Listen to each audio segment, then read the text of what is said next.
Башкортостанның умартасылык һәм апитерапия гыйльми тикшеренү үҙәге бал корттарының күпләп үлеүе тураһындагы хәбәрҙе кире ҡаҡты.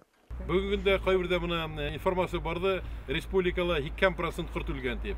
Аны 2% ким ханаган икән бүгүндө? Мәсәлән, миннән килеп һораусы булманы, безнең умартасылардан килеп һораусы булманы. Просто кешегә тотып республика күләмендә 2% кырт үлгән дип, ул дөрес түгел дип әйтер инем бүгүндө. Алар просто шуның белән шоу яйлар.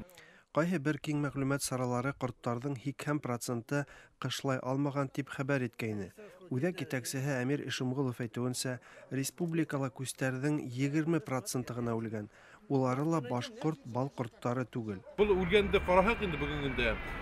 Күп осраҡта үлде Кавказ ҡортлары, Карпат ҡортлары һәм аларҙың беҙҙең ҡортлар менән ҡатыш ҡортлар, метизация үткән ҡортлар инде алар үлде.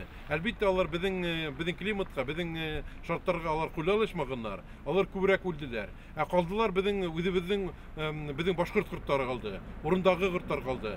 Көндәр йылытыу менән күстәрҙе тышҡа сығарыу башланды. Умартасылар әйтеүенсә, ысынлап та башҡорт бал ҡорттары һыуыҡ ҡышты һәйбәт ҡышлаған.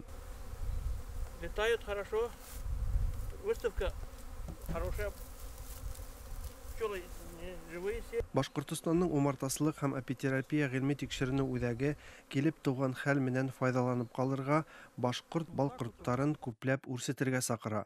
Башҡорт бал ҡорттары һәм башҡорт балы республиканың төп бренды булып тора.